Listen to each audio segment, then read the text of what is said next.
Hello friends, कैसे हैं आप लोग। आई होप आप लोग अच्छे होंगे। तो मैं आप सभी के लिए सोशल साइंस प्राचीन भारत के इतिहास से कुछ महत्वपूर्ण प्रश्न लेकर आया हूं, जो आपके एग्जाम के लिए काफ़ी महत्वपूर्ण होने वाले हैं।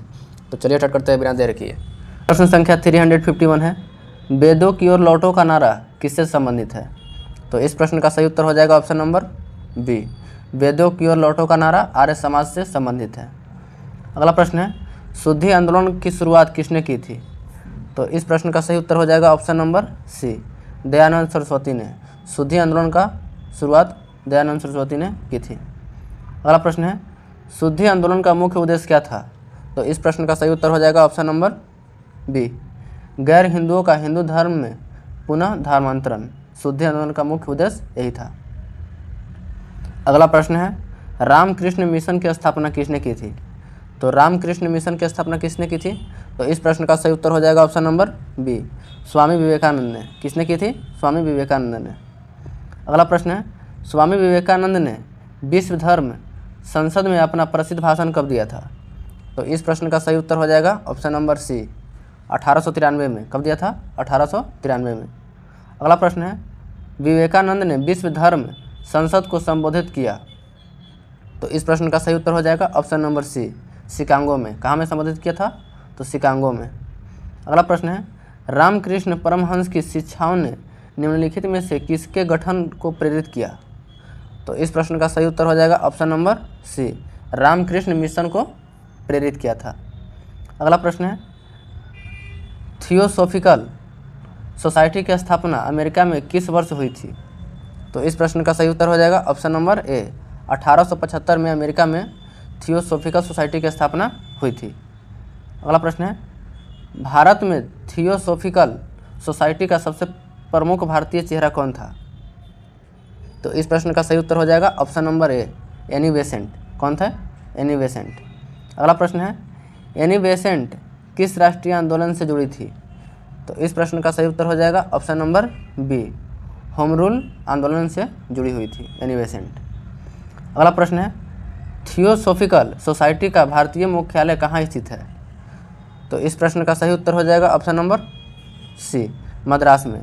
थियोसॉफिकल सोसाइटी का मुख्यालय भारत में कहाँ स्थित है, तो मद्रास में। अगला प्रश्न है, भारत में अपनी गतिविधियों के दौरान थियोसॉफिकल सोसाइटी का उद्देश्य किसको पुनर्जीवित करना था। तो इस प्रश्न का सही उत्तर हो जाएगा ऑप्शन नंबर सी, भारतीय अध्यात्मकवाद और गूढ़वाद को। अगला प्रश्न है, एनी बेसेंट किस वर्ष भारतीय राष्ट्रीय कांग्रेस के अध्यक्ष बनी थी। तो इस प्रश्न का सही उत्तर हो जाएगा ऑप्शन नंबर सी, 1917 में। एनी बेसेंट 1917 में भारतीय राष्ट्रीय कांग्रेस का अध्यक्ष बनी।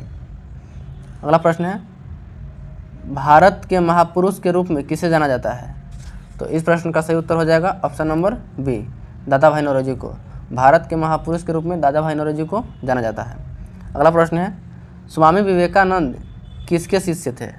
तो इस प्रश्न का सही उत्तर हो जाएगा option number B, Ramakrishna Paramhansa के शिष्य थे स्वामी विवेकानंद। अगला प्रश्न है, किसको उनके सुधार कार्यों के लिए कई इतिहासकारों ने आधुनिक भारत का निर्माता कहा है। तो इस प्रश्न का सही उत्तर हो जाएगा ऑप्शन नंबर सी, राजा राम मोहन राय को। अगला प्रश्न है, किस संगठन ने न्यू इंडिया पत्रिका प्रकाशित की। तो इस प्रश्न का सही उत्तर हो जाएगा option number C, home ruling ने। अगला प्रश्न है, किस समाज सुधारक ने कई संस्कृत ग्रंथों का बंगाली में अनुवाद किया और महिला शिक्षा को बढ़ावा दिया। तो इस प्रश्न का सही उत्तर हो जाएगा option number A, Ishwar Chandra Vidyasagar ने कई संस्कृत ग्रंथों को बंगाल में अनुवाद करके महिलाओं को शिक्षा में बढ़ावा दिया। अगला प्रश्न है, किस समाज सुधारक ने कई संस्कृत ग्रंथों को बंगाली में अनुवाद किया और महिलाओं को शिक्षा में बढ़ावा दिया। तो इस प्रश्न का सही उत्तर हो जाएगा option number A, Ishwar Chandra Vidyasagar एक समाज सुधारक थे जिन्होंने कई ग्रंथों को बंगाली में अनुवाद करके महिलाओं को शिक्षा को बढ़ावा दिया। अगला प्रश्न है, राजा राम मोहन राय की अंग्रेजी पत्रिका का क्या नाम था। तो इस प्रश्न का सही उत्तर हो जाएगा option number B, the Brahmanical magazine. अगला प्रश्न है, राजा राम मोहन राय द्वारा शुरू की गई बंगाली पत्रिका थी। तो इस प्रश्न का सही उत्तर हो जाएगा ऑप्शन नंबर सी, संवाद कौमुदी। राजा राम मोहन राय के द्वारा शुरू की गई बंगाली पत्रिका थी संवाद कौमुदी। अगला प्रश्न है, केशव चंद्र सेन और देवेंद्र नाथ टैगोर के नेतृत्व में ब्रह्म समाज किन दो शाखाओं में विभाजित हो गया? तो इस प्रश्न का सही उत्तर हो जाएगा ऑप्शन नंबर सी, आदि ब्रह्म और साधारण ब्रह्म में विभाजित हो गया था। अगर वीडियो अच्छा लगा तो चैनल को लाइक और सब्सक्राइब करें और बेल आइकन को दबा दें। जय हिंद।